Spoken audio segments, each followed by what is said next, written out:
وحبيب قلوبنا وطبيب نفوسنا بالقاسم محمد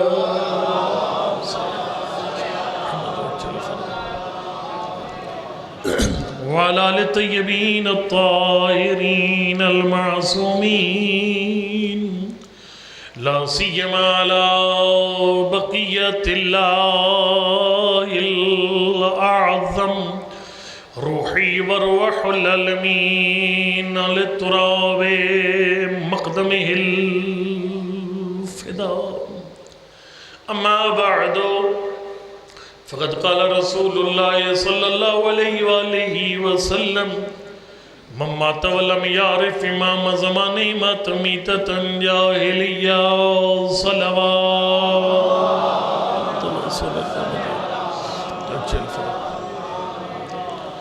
نعرہ تکبیر، نعرہ رسالت، نعرہ حیدری،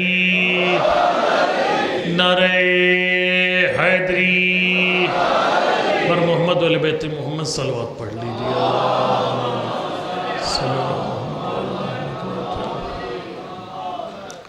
میں نے کل عرض کیا تھا کہ امام زمان ارواحنا فدا کے متعلق گفتگو کرنا یہ انتہائی ضروری ہے، یہ وقت کا تقاضا ہے، اور اس کی وجہ یہ ہے کہ امام زمان کا ظہور کسی وقت بھی ہو سکتا ہے۔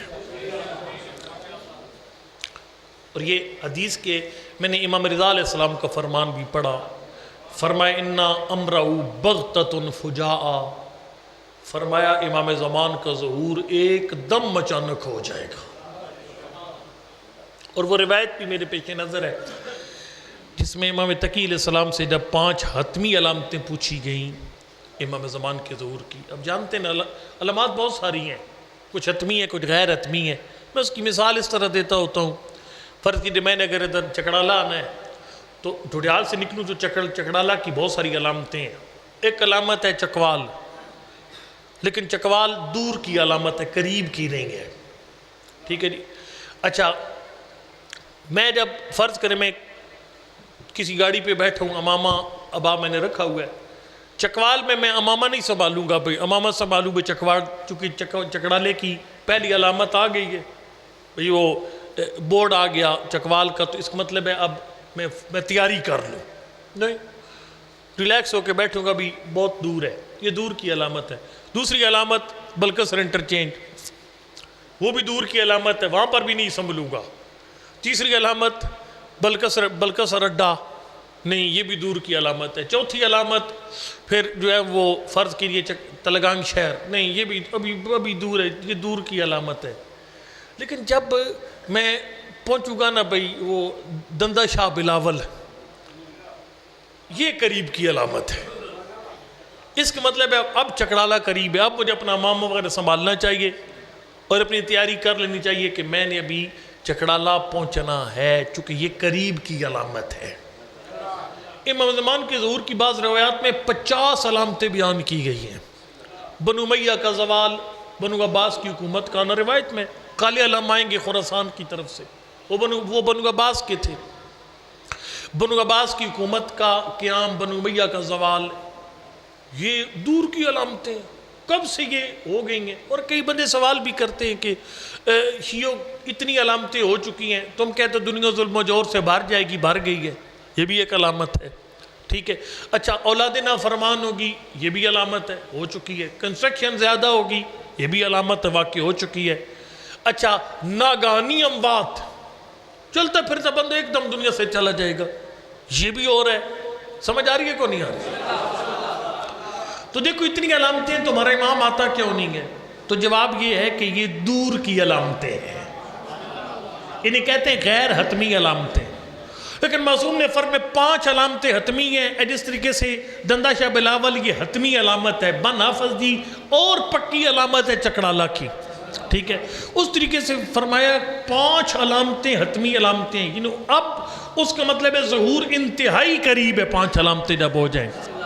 ایک یمانی کا خروج، اس کا قیام، سفیانی کا خروج، مکہ سے ایک آواز کا بلند ہونا، پھر مکہ اور مدینہ کے درمیان زمین کا دھنس جانا، اندر چلا جانا، ایک سید بزرگوار کا مکہ کے اندر شہید ہو جانا، یہ 5 حتمی علامتیں امام زمان ارواحنا فدا کی ظہور کی۔ بندے نے امام تقی علیہ السلام کو عرض کیا، اس نے کہا مولا میں جس طرح نے فرض کرو میں چکوال میں تیاری نہیں کرتا، امامہ وغیرہ سیٹ نہیں کرتا، بھئی ابھی چکڑالہ قریب آگے نہیں، لیکن دندہ شاہ بلاول پہنچ کر پھر چیزیں اپنی سنبھالنا شروع کر دیتا ہوں۔ اس نے کہا مولا مزے سے رہیں گے، جب حتمی علامتیں 5 آئیں گی نا پھر ایک دم تیاری پکڑ لیں گے۔ وہ سمجھ آئی کو نہیں ہے؟ سرکار نے فرمایا علامتوں کا انتظار نہ کر، اس کے آنے کے لیے اپنے آپ کو تیار کر۔ مولا کیوں؟ سرکار نے فرمایا یمکن البداء فیہ، فرمائے ہو سکتا ہے اللہ کا فیصلہ بدل جائے، وہ امام زمان کو علامتوں کے بغیر بھیج دے۔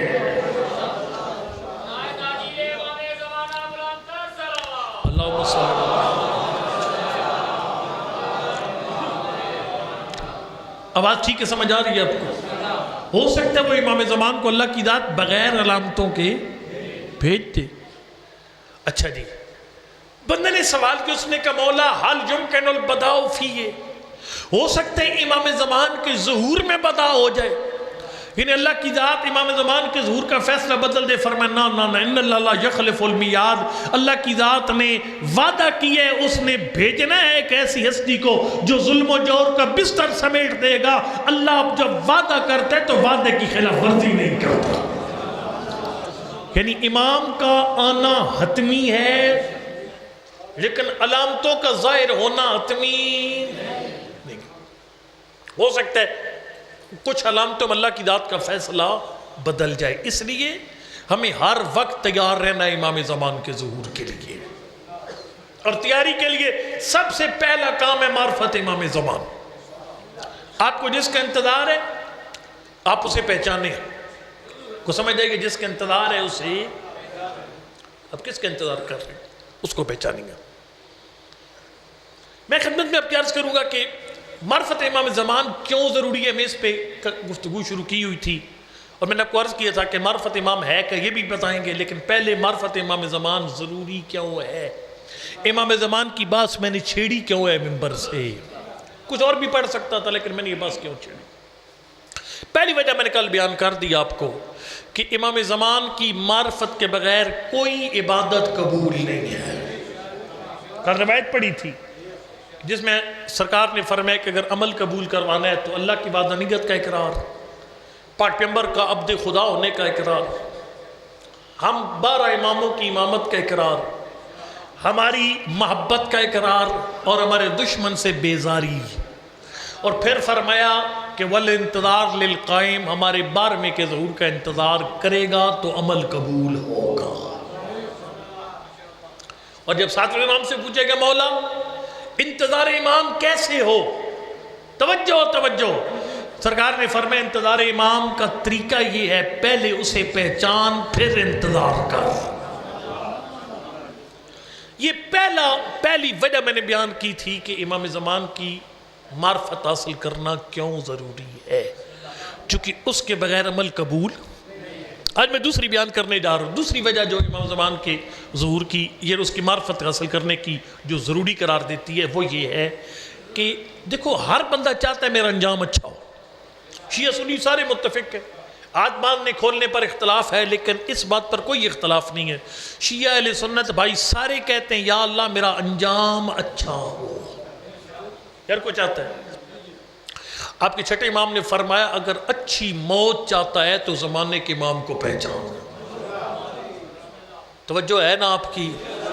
امام زمان کی معرفت کے بغیر انسان کا انجام اچھا نہیں ہوتا، انجام اچھا۔ یہ میں کیسے کہہ رہا ہوں، میں یہاں سے کہہ رہا ہوں، میں گزارش کروں گا، شاید لائیو چل رہا ہے تو میں گزارش کروں گا، شیعہ سنی بھائیوں سب کو گزارش کروں، خدا را اپنی اپنی کتابیں پڑھیں، اپنی اپنی کتابیں، پھر کہہ رہا ہوں کتابیں پڑھیں، جب آپ اپنی کتابیں پڑھیں گے تو فاصلے کم ہو جائیں گے، ہمارے درمیان کوئی اتنی زمین و آسمان کا فرق نہیں ہے،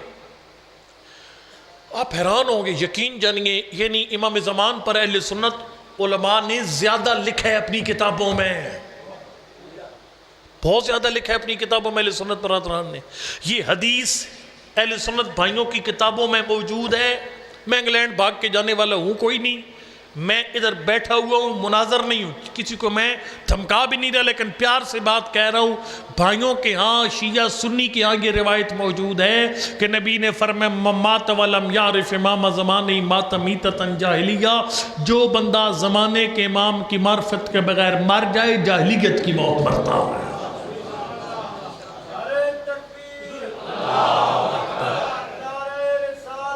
یا رسول اللہ، یا علی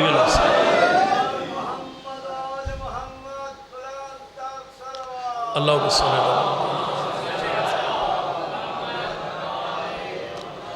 یقین جن کی مجھے افسوس ہوتا ہے کہ یہ ہمارے بھائی ہیں جن کو مبالغہ کا پتہ ہی کوئی نہیں ہے. مبالغہ میں ہوا کیسے پتہ ہی کوئی نہیں ہے. علماء کرام نے بتایا ہی نہیں ہے. بھئی مبالغہ میں ہوا کہ مبالغہ کوئی شیعہ کا ہے. مبالغہ شیعوں کے ساتھ خاص دیکھو غدیر کے شیعوں کے کھاتے میں آ گئی. مولا کائنات کی امامت کا اعلان ہوا تھا، کہ مبالغہ میں کیا ہوا تھا؟ مبالغہ میں تو توحید کی فتح ہوئی تھی. عیسائی 3 خداؤں کے قائل تھے اور پنجتن پاک نے جا کر ایک خدا کی سچائی ثابت کر دی. یہ مبالغہ تو سب کو منانا چاہیے تھا، لیکن علماء کرام نے بتایا نہیں ہے. اور طارق جمیل نے اچھی بات اس نے کہا تھا کہ ہم اہل سنت برادران لاشعوری طور پر اور علماء کی غفلت کی وجہ سے بغض اہل بیت کی طرف کئی لوگ چل پڑے ہیں. شان اہل بیت سن کر لوگ پریشان ہو جاتے ہیں. یہ دیکھ ہر بندے پر الزام. طارق جمیل بیچارے شیعہ کوئی نہیں ہوا. طارق جمیل کو چھوڑیے، یہ جو وہ جرجاک عیسائی تھا کچھ سال پہلے اس کا انتقال ہوا، اس نے مولا کائنات کے اوپر کتاب لکھی تھی دی وائس آف ہیومن جسٹس. اس میں اس نے دیباچے میں لکھا تو اس نے کہا مجھے پتہ ہے میں علی کی تعریف کروں گا لوگ کہیں گے یہ شیعہ ہو گیا ہے. اس نے کہا لست بمسلم فضلا ان نکون شیعیا. ان کا شیعہ اور ندور کی بات ہے، میں مسلمان ہی نہیں ہوں، عیسائی ہوں. لیکن کہا میں نے علی کے اوپر اس لیے کتاب لکھی ہے، اللہ نے میری فطرت میں کمال کے ساتھ محبت رکھ کر ہر کمال علی میں رکھ دیا. یا علی.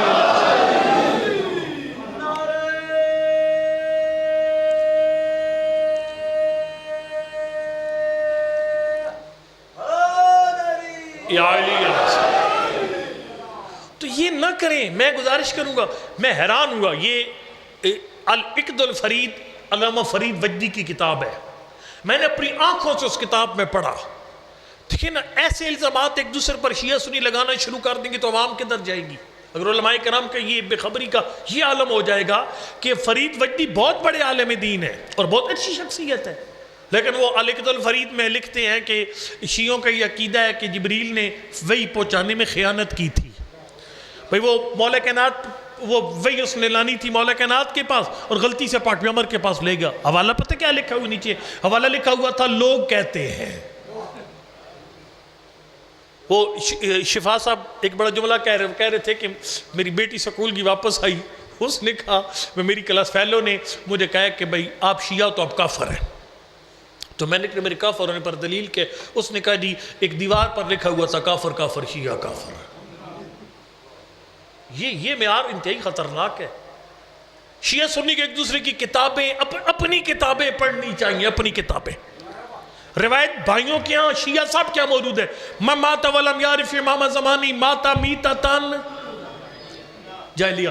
جو بندہ زمانے کے امام کی معرفت کے بغیر مر جائے جاہلیت کی موت مرتا ہے. دیکھو نا حدیث پیغمبر فریقین کیا موجود ہے. چھٹے امام سے سوال ہوا مولا یہ جاہلیت کی موت کیسی ہوتی ہے؟ جاگنا نیاز حسین جاہلیت کی موت. ایک دو مومن سوروں نے جگانے کے لیے اونچی سی صلوات پڑھ دیجیے. اللہم صلی اللہ. جاہلیت کی موت کیسے ہوتی ہے؟ سرکار نے فرمایا میرے نانا کے فرمان کا مطلب یہ من مات ولم یعرف امام زمانی ماتا میتت کفر و ضلال و نفاق. جو بندہ زمانے کے امام کو پہچانے بغیر مر جائے، کفر کی موت، گمراہی کی موت، منافقت کی موت مرتا ہے، مومن اور مسلمان ہو کر نہیں مرتا۔ اللہ یا رسول اللہ، یا علی علیہ السلام، اللہم صلی اللہ علیہ وسلم۔ اچھا، فرمایا وہ منافقت کی موت ہے، کفر کی موت ہے، گمراہی کی موت ہے۔ اس کے بعد چھٹے امام نے ایک جملہ ارشاد فرمایا جو میرا مقصد ہے۔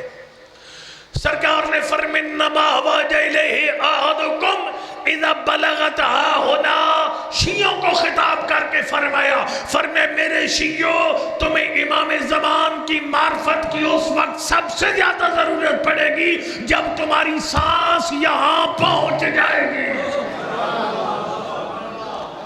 انما احوج الیہ احدکم اذا بلغت ہا ہونا، ہمارے آپ کا قصور نہیں، ہم پڑھنے والوں کا قصور ہے۔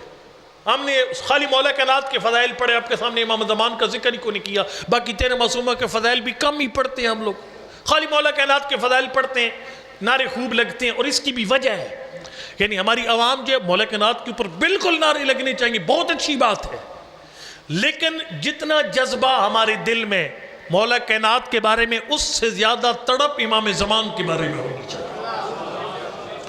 امام زمان کا حق زیادہ ہے، یعنی باقی 11 اماموں سے زیادہ حق ہے زمانے کے امام کا، لیکن نہیں تڑپ نہیں ہے اس میں۔ آپ کا قصور نہیں، ہمارا قصور ہے، ہم پڑھنے والوں کا قصور ہے۔ ہم نے آپ کو کبھی امام زمان کا ذکر کیا ہی نہیں ہے، ظاہر ہے نعرے تھوڑے لگیں گے، ریٹنگ نیچے آ جائے گی، اگلے سال لوگ کہیں گے اس نہ پڑھاؤ جی، یہ بندہ سلاتا رہا، اس نے نعرے کو نہیں لگوائی، مجلس میں نعرے تھوڑے لگے تھے، اس لیے اس کو آئندہ نہیں پڑھانا۔ تو مجھے آئندہ پڑھنے سے دلچسپی آپ جانتے ہوتی کوئی نہیں ہے، ٹھیک ہے، چونکہ ظاہر ہے پڑھنے والا بندہ کوئی نہیں ہے، لائنیں لگی ہوئی ہیں محرموں کی، اس لیے ویسے بھی میرے طریقہ کار ہے کہ میں کبھی محتاج بن کر نہیں پڑھتا، بدتمیزی بھی کوئی نہیں مجلس میں کرتا، لیکن محتاج بن کر نہیں پڑھتا۔ میں شروع کرنے لگا ہوں۔ سرکار نے فرمایا انما احوج الیہ احدکم اذا بلغت ہا ہونا، تمہیں سب سے زیادہ ضرورت پڑے گی معرفت امام زمان کی جب سانس یہاں پہنچ جائے گی۔ ایک بزرگ عالم دین نے یہاں 2 جملے کے ذرا جملے سن لو، وہ جملے کہیں گی کیا مطلب، جب قبض روح کا مرحلہ آئے گا تو پھر ہمیں وہ ضرورت پڑے گی معرفت امام زمان، اس کا مطلب کیا ہے؟ انہوں نے فرمایا کہ ہاں میں بلکہ ایک سطر پڑھوں، کمال سطر آگے چلو پڑھ جاؤ۔ یہ میرا جو سادہ کتاب ہے علامہ احمد نراقی کی، ظاہر علامہ باقر صاحب کے گھر میں یہ جملے نہ پڑھے جائیں تو کہاں پڑھے جائیں؟ کتاب کا نام میرا جو سادہ اردو ترجمہ آ چکا، لیکن آپ نے پڑھنا کون ہے، عروج السعادت اردو میں ترجمہ، یہ لاجواب کتاب ہے، لاجواب کتاب ہے۔ اس کتاب کی خاص بات یہ ہے، اس میں علامہ احمد نراقی نے اخلاقی برائیاں بھی لکھی ہیں اور ان سے جان چھڑانے کا علاج بھی لکھا ہے۔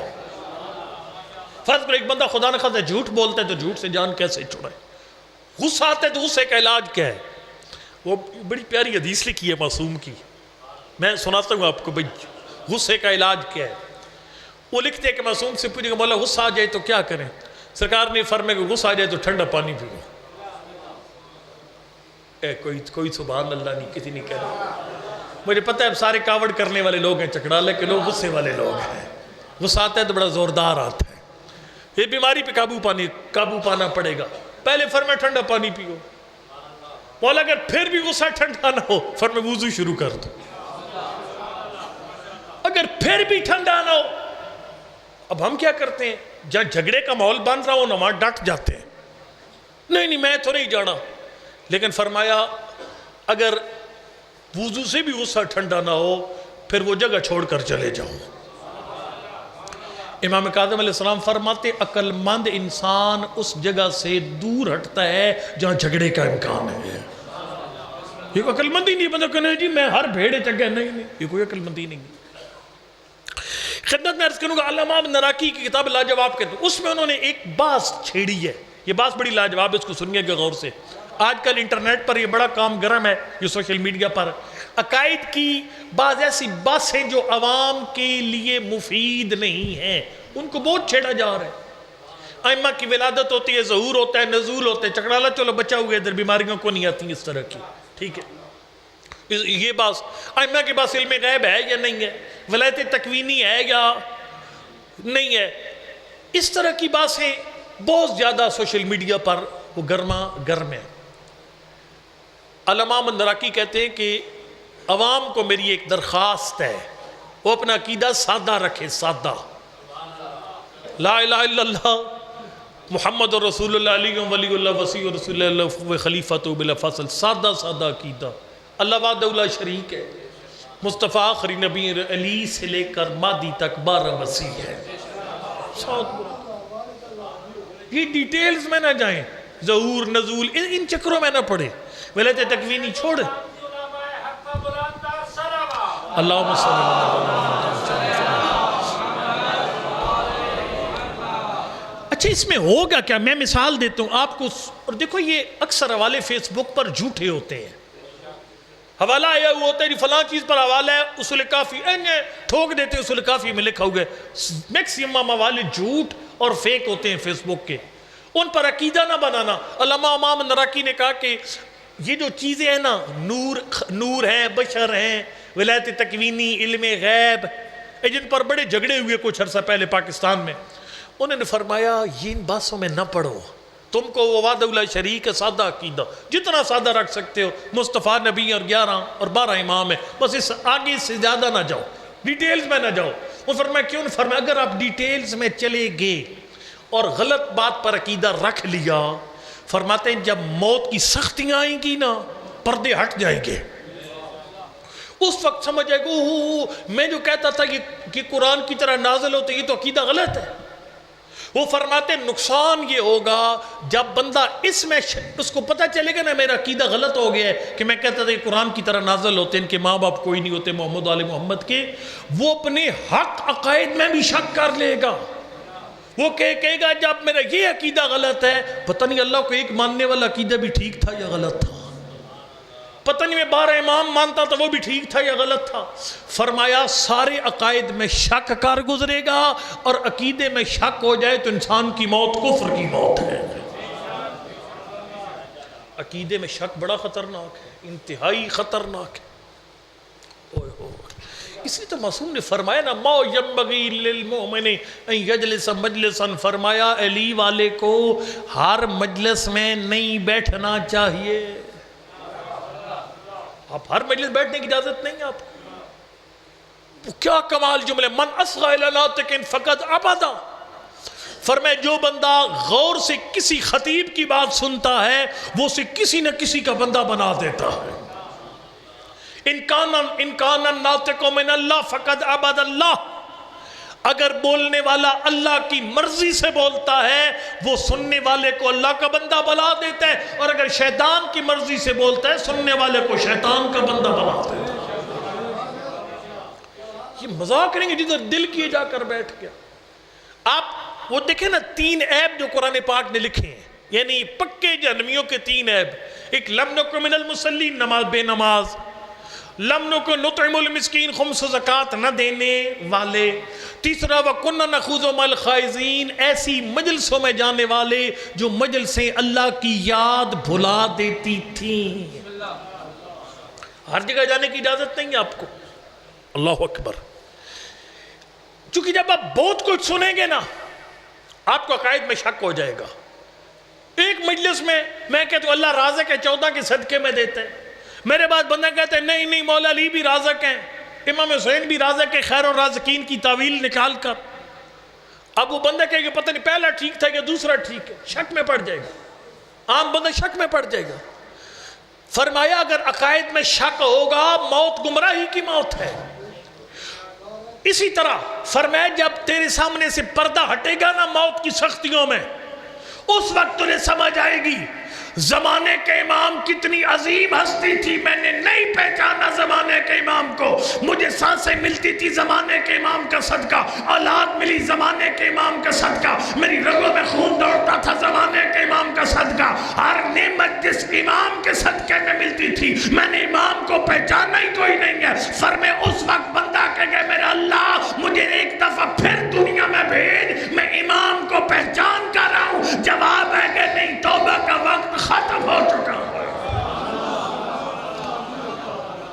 موت کے وقت احساس ہوگا،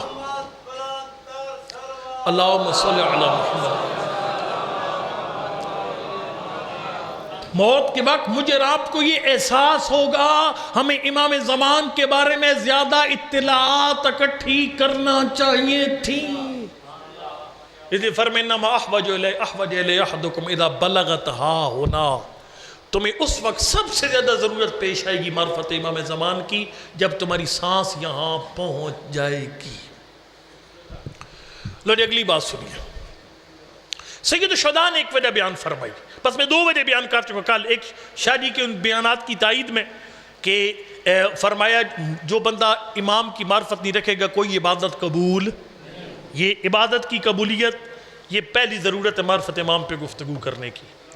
دوسری ضرورت میں نے آج بیان کی کہ انسان کی موت گمراہی کی ہوتی ہے اگر وہ زمانے کے امام کی معرفت نہیں رکھتا، اچھی موت کے لیے امام زمان کی معرفت ضروری ہے۔ تیسری وجہ اب بیان کرنے لگا ہوں، سید الشہداء نے فرمایا مقصد تخلیق تک پہنچنے کے لیے زمانے کے امام کی معرفت ضروری ہے، یعنی اس بندے کا مقصد ہی کوئی نہیں جینے کا جو زمانے کے امام کو نہیں پہچانتا۔ یہ سید الشہداء نے کہا فرمایا، یہ قرآن کی آیت ہے وَمَا خَلَقْتُ الْجِنَّ وَالْإِنسَ إِلَّا لِيَعْبُدُونَ، میں نے جن انسانوں کو اپنی عبادت کے لیے پیدا کیا۔ سید الشہداء سے پوچھے کہ مولا یہ یعبدون کا مطلب کیا ہے؟ فرمایا یعبدون کا مطلب ہے یعرفون، فرمایا یعبدون کا مطلب ہے کہ معرفت ہو، اللہ کی معرفت، یہ اصل عبادت ہے۔ نماز بھی وہ نماز ہے جو معرفت خدا کے ساتھ پڑھی جائے، روزہ وہ روزہ ہے جو معرفت خدا کے ساتھ رکھا جائے، عزاداری وہ عزاداری ہے جو معرفت خدا کے ساتھ کی جائے۔ مولانا ناز کا وہ جملہ آپ کو یاد ہے نہج البلاغہ کا پہلا جملہ، اول دین معرفت ہو، فرمایا دین کی پہلی بات خالق کی پہچان ہے۔ پس اس آیت کی روشنی میں انسان اور جن کی تخلیق کا مقصد ہے معرفت خدا۔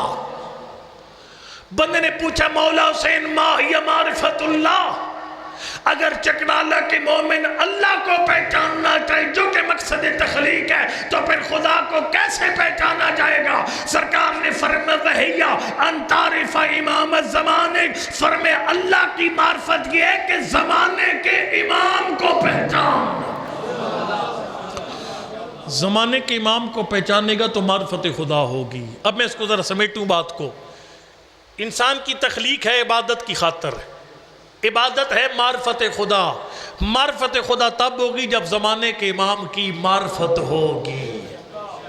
یہ ابو بصیر ہے نا، کتنے لوگ ہمیں فکری کوئی نہیں ہے، آپ کا قصور نہیں، ہم پڑھنے والوں کا قصور ہے۔ یقین میں نے مجھے کسی جگہ پر عوام پر غصہ نہیں آتا، بھلے مخالفت کرے غصہ نہیں آتا، پڑھنے والوں نے خراب کی ہے، ہم خود لوگ آپ کو خراب کرتے ہیں۔ سب سے زیادہ سخت سوال ہم پڑھنے والوں سے ہوگا، گھنٹہ گھنٹہ ٹائم لیا تھا، کیا کیا تھا گھنٹے میں، دیا کیا تھا لوگوں کو۔ ایک صلوات پڑھی محمد علیہ بیت محمد کی طرف پہ، اللہم صلی اللہ علیہ وسلم۔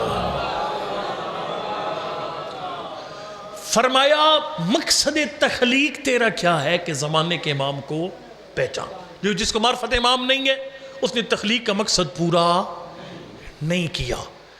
ہمارے لیے ضروری ہے ہم امام زمان پہ گفتگو کریں، لوگوں کو نیا ذائقہ چکھائیں، نعرے تھوڑے لگیں گے لیکن رفتہ رفتہ یہ موضوع اپنی جگہ پکڑ لے گا، وگرنہ پوچھ کاچھ بڑی سخت ہوگی، بڑا سخت حساب ہوگا ہم پڑھنے والوں کا کہ ہم نے لوگوں کو وہ ذائقہ ہی نہیں چکھایا کہ ذکر امام زمان کا نتیجہ کیا ہے، اس کا مزہ کیا ہے، امام زمان کی معرفت ہے کیا۔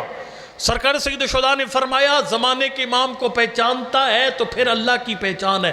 اب جملہ آگے تو پڑھ جاؤں، ابو بصیر اس کو کتنی فکر تھی، یہ صحابی ہے چھٹے امام کا، بلکہ زرارہ ابن عیون یہ چھٹے امام کا صحابی ہے۔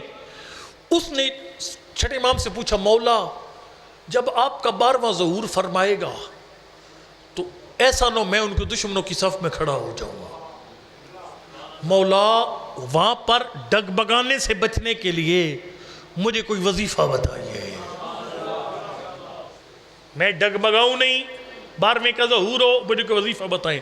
ابو بصیر صحابی، زرارہ صحابی چھٹے امام کا، فکر امام زمان کے ظہور کی ہے، کوئی سمجھ آ رہی ہے کوئی نہیں آ رہی؟ سرکار نے فرمایا یہ دعا کثرت سے پڑھا کر، اور آپ وہ دعا ہمارے مصعب خان پڑھتے ہیں خالی زور پوری کرنے کے لیے، اللہم عرفنی نفسک فإنک لم تعرفنی نفسک لم اعرف نبیک، اللہ اپنی معرفت دے، اگر تجھے نہ پہچانا تو تیرے نبی کو نہیں پہچانوں گا۔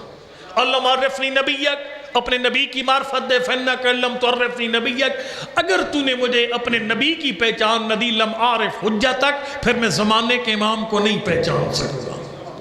اللہم عرفنی حجتک، اللہ مجھے زمانے کے امام کی معرفت دے، فَإِنَّكَ إِن لَّمْ تُعَرِّفْنِي حُجَّتَكَ ضَلَلْتُ عَن دِينِي، فرمایا اگر تو مجھے زمانے کے امام کی معرفت نہیں دے گا تو پھر میں بے دین ہو جاؤں گا۔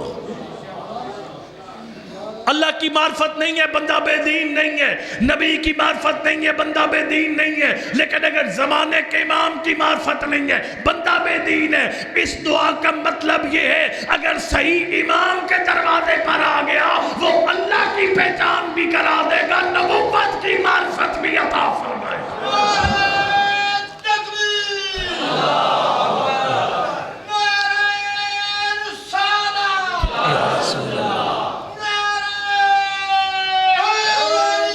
یا علی اللہم صلی اللہ پس سید شہداء کی اس فرمان کی روشنی میں اس بندے کے جینے کا مقصد ہی کوئی نہیں ہے جو زمانے کے امام کو نہ پہچان سکے۔ باتیں اور کافی ساری ہیں، انشاءاللہ یہ سلسلہ کلام ایسے چلتا رہے گا کیونکہ دن مصائب کے۔ سید الشہداء سے بندے نے پوچھ لیا، اس نے کہا مولا اب یہ بتائیے کہ میں زمانے کے امام کی کوئی نشانی ہے جس سے پہچان جاؤں؟ دو نشانیاں بیان کی، فرمائے پہلی نشانی یعرف بمعرفت الحلال والحرام، فرمایا ہمارے بارے میں کی پہلی پہچان ہے اسے حلال کا بھی پتہ ہوگا حرام کا بھی پتہ ہوگا۔ اور دوسرا سرکار نے فرمایا حلال و حرام جاننے کے ساتھ ساتھ سرکار نے فرمایا احتیاج الناس کلہم الیہ وعدم احتیاج الی احد، فرمایا ہمارے بارے میں کی دوسری نشانی ہے ساری دنیا اس کی محتاج ہوگی وہ کسی کا محتاج نہیں ہوگا۔ اللہ اکبر۔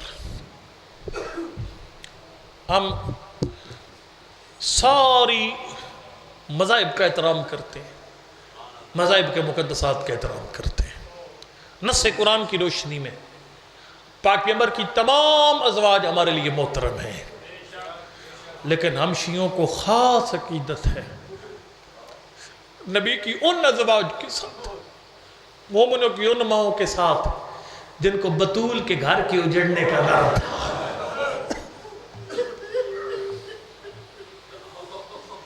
ان بیبیوں میں سر فہرست ہے بیبیوں میں سلمہ،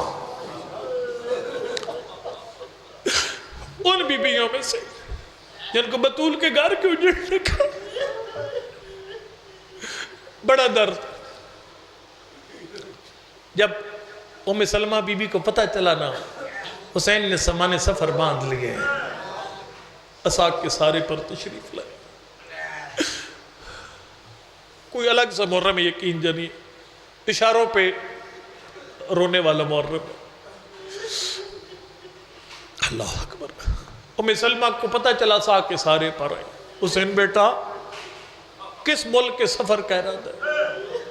اما میں عراق جا رہا ہوں۔ عراق کا نام آیا، ام سلمہ کی آنکھیں ساون کے بعد، حسین بیٹا جس ملک بھی جانا ہے عراق جا کر اپنی اماں کا دل زخمی نہ کر۔ اماں کیوں؟ فرمائے حسین مجھے تیرے نانا نے بتایا تھا ام سلمہ جب میرا حسین عراق جائے گا پر زندہ واپس نہیں جائے گا۔ فرمایا ماں میں زمانے کا امام ہوں، آپ خالی اتنا جانتی ہیں نا میں نے عراق میں مارا جانا ہے، اماں اگر تو کہے تو میں تیری پوری کربلا کی زیارت کروا دوں۔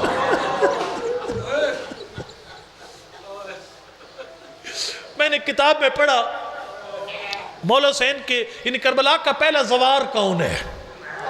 بعض علماء نے لکھا جابر ابن عبداللہ انصاری 20 سفر کربلا پہنچی۔ اللہ آپ سب کو مجھے یقین سمجھے سال کربلا لے جائے چلو. لیکن بعض علماء نے کہا نہیں، جابر سے پہلے ام سلمہ نے کربلا کی زیارت کی. جب فرمایا اماں میں زمانے کے امام ہوں، میں جانتا ہوں. ایسے فرمایا اماں تو نہیں دکھاؤں؟ فرمایا حسین بیٹا دکھا. زمانے کے امام نے اشارہ کیا، سرزمین کربلا بلند ہوئی. اماں ہاں ہونا یکون و محت و رحالنا، 2 محرم اس مقام پر میری بہنوں کے خیمے لگے گئے.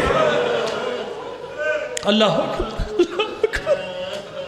اماں اس مقام پر میرے اکبر کے کلیجے میں برچھی لگے گی.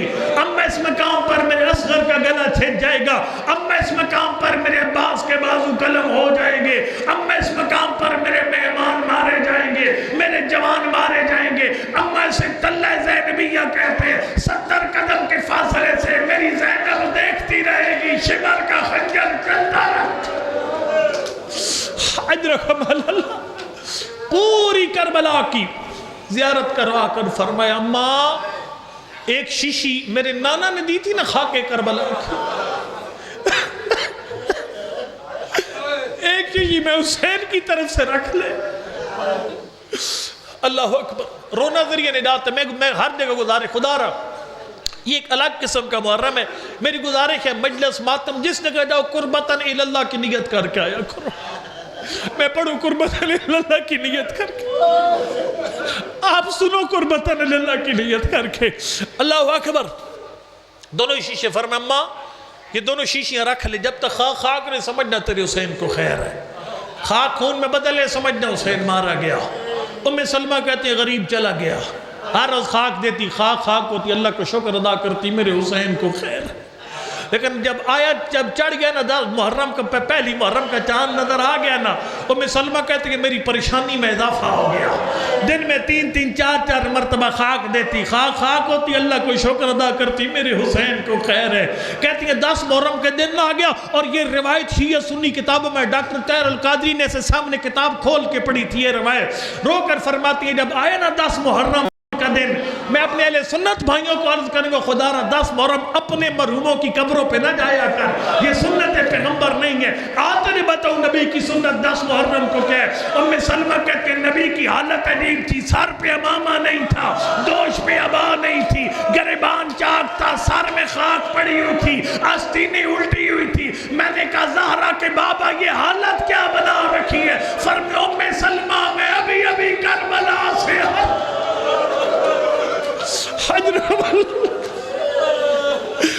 ام سلمہ میں بھی ابھی کربلا سے آ رہا ہوں، کربلا میں میرا حسین مارا گیا، میرے سر میں خاک کربلا. ام سلمہ جا دیکھ وہ جو شیشیاں مہر حسین نے دی تھی نا تازہ خون ابل رہا ہے. ام سلمہ دوڑ کر آئی کمرے کے اندر، دیکھا دونوں شیشیوں سے تازہ خون ابل رہا ہے. اب ذرا سر اٹھانے جو ماتمی مزاج بندے بیٹھے ہوئے ہو، جب بھی اعلان ہو جاتا ہے نا چکڑالہ میں فلاں بندہ فوت ہو گیا، ہر بندہ اس کے گھر کی طرف دوڑتا ہے. مرد مردوں کے پاس جاتے ہیں، عورتیں عورتوں کے پاس جاتی ہیں. مرد تو بچا کوئی نہیں تھا بننے بنی ہاشم میں. ام سلمہ نے ام البنین کو ساتھ ملایا، جتنی پردہ بیویاں تھی 10 محرم ساتھ ملایا. یہ ماتمی جلوس چلا. پہلے حسین ابن علی کے دروازے پر آیا، دروازے پہ تالا پڑا ہوا تھا. پھر عباس کے دروازے پر بیبیاں کی دروازے پہ تالا پڑا ہوا تھا. علی اکبر کا گھر اجڑا ہوا تھا. سارے محلہ بنی ہاشم کا چکر لگایا. بیبیاں پرسہ دینے جائیں تو کہاں جائے. یہ جلوس چلا روضہ رسول کی طرف. دخت اللہ جانتے ہیں ام المومنین سر پہ ماتم کر رہی تھی. اللہ کا نبی تجھے پرسہ ہو، تیرا حسین مار رکھے. اللہ کا نبی پرساؤ تیرا حسین مارا گیا. اتنا ہی میں نے پڑھنا تھا. یہ ایک پرسا تھا جو 10 محرم کو نبی کو دیا. ام المومنین ام سلمہ رضوان اللہ علیہ، ام البنین اور باقی بیویوں نے، یہ پہلا پرسا تھا جو نبی کو دیا گیا. لیکن ایک اور پرسا بھی رسول خدا کو دیا گیا. یقین جان 10 محرم کو پرسا دینے والی ام سلمہ عباس کی ماں ام البنین، لیکن 8 ربیع الاول کو پرسا دیا شام کی تھکی ہوئی زینب. اجرکم اللہ. میں یہ پرسا پڑھ کے ممبر چھوڑنے لگا ہوں، لیکن اب وہ کام کرے قبر کی پہلی رات تو تیری میری قبر میں مولا حسین تشریف لائے. ہمارے مرحومین کی قبر میں آئیں گے، ہمارے مرحوم عرض کریں گے آقا کیوں تکلیف فرمائی؟ فرمائیں گے دیکھو چکڑالہ میں پرخلوص مجلس، کوئی بناوٹ نہیں، دکھلاوا نہیں، کوئی شوشہ نہیں، خلوص والی مجلس ہو رہی تھی۔ آخر مجلس سب نے مل کر میں حسین کے قافلے پہ سلام کیا۔ اس مجلس میں تیرا بیٹا، تیرا بھائی، تیری بہن موجود تھی، میں حسین اسی سلام کا جواب دینے تیری قبر میں آ گیا۔ السلام علیکم۔ میں ہر جگہ کہہ رہا ہوں، آپ کو بھی آیت اللہ مظاہری فرماتے ہیں جب مولا حسین پہ سلام کرو نا، یہ سوچ کر سلام کیا کرو صبح حسین نے آپ سب پہ سلام کیا۔ وہ فرما رہے تھے وہی زبان حسین پہ سلام کرتی ہے، حسین پہلے جس پہ سلام کرتے تھے۔ وَعَلَىٰ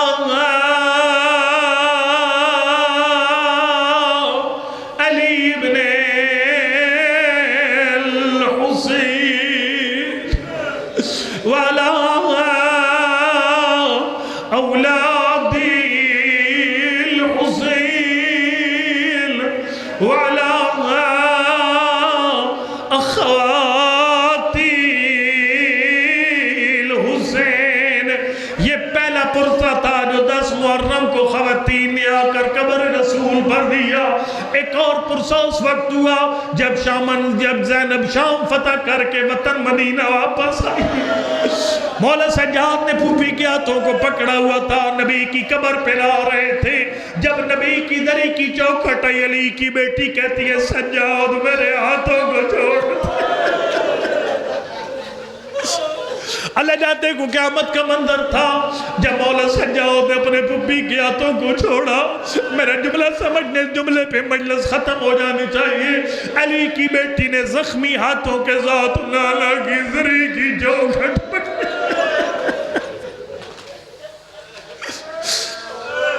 نانے کی قبر پر آ کر علی کی بیٹی نے پہلا جملہ ارشاد فرمایا، فرمایا سلام علیکہ یا جدہ، یعنی نانا شام کی مسافر بیٹی کا سلام۔ تھک نہیں اللہ اکبر۔ فرمائے انی نائیت علیکہ ولدک الحسین، یعنی نانا زینب تیری قبر پر ایک دکھ بیان کرنے کے لیے آئی ہے۔ علی کی بیٹی نانا کی قبر پہ کون سا دکھ بیان کرے گی؟ اللہ جاتا ہے کوفہ بکوفے کا بازار بیان نہیں کیا، شرابی کا دربار بیان نہیں کیا، کون سا دکھ نانا کے سامنے زینب نے بیان کیا؟ فرمایا نانا تجھے یاد ہوگا جب بھی حسین تیری مسجد میں آتا، نانا تو اپنا ممبر چھوڑ دیتا، دوڑ کے اپنے لال کا استقبال کرتا، کبھی حسین کے ہونٹوں کو بوسے دیتا، کبھی غریب کے سینے پہ بوسے دیتا۔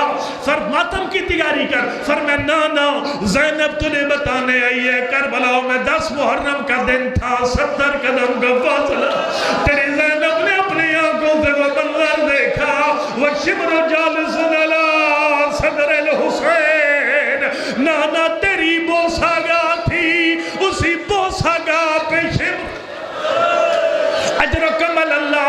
آپ نے علامہ حسین بخجاڑہ مرحوم کا نام سنا ہوا ہوگا، ملتان میں مجلس پڑھ رہے تھے، یہ جملہ پڑھا مصائب کے اندر علامہ نے، جب علی کی بیٹی نانا کی قبر پر آئی، اللہ اکبر، ایک کھجور کا درخت تھا نبی کی قبر کے سرانے، اللہ جانتا ہے شام کی تھکی ہوئی بی بی نے اپنا ماتھا کھجور کی درخت کے ساتھ ٹیک دیا۔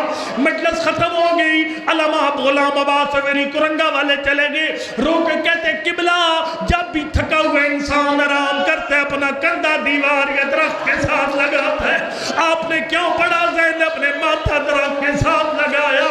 علامہ نے کہا سید زادہ نہ خود رو نہ مجھے رلا، تیری پھوپھی کی پشت اتنی زخمی تھی۔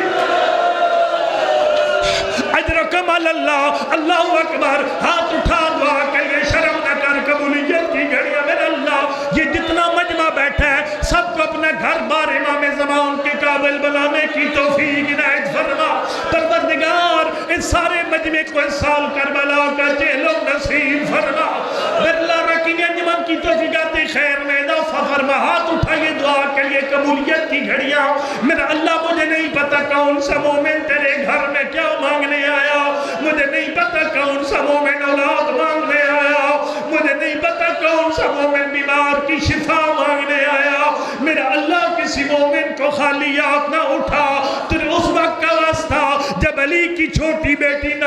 قبر پر آئی، فرمایا نانا زینب نے اپنا دکھ بیان کیا ہے، تیری چھوٹی بیٹی اپنا درد بیان کرنا چاہتی ہے۔ سنے گا ام کلثوم بی بی نے کون سا درد بیان کیا؟ فرمایا نانا تجھے یاد ہوگا جس دن مکہ فتح ہوا تھا، ابو سفیان کو گرفتار کر کے تیرے سامنے لایا گیا، لیکن نانا تو نے اللہ کے دشمن کو اللہ کی راہ میں آزاد کر دیا۔ فرمایا نانا تیری بیٹیوں کا سب سے بڑا درد یہی ہے، تیرے آزاد کردہ غلام ابو سفیان کی بیٹیاں محلوں میں پردے کے اندر بیٹھی نہیں، لیکن نانا تیری زہرا کی بیٹیاں سر پہ چادر موجود نہیں ہے، ہاتھ گردن کے پیچھے بندھے ہوئے ہیں، کبھی کوفہ کبھی سلم الذین ظلموا ای منقلب ینقلبون ولا حول ولا قوة الا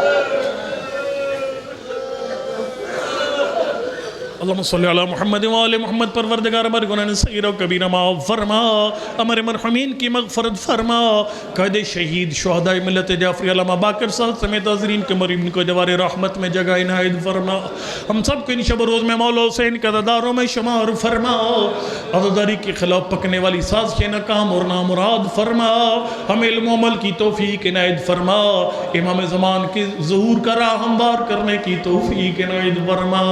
پروردگار عظمت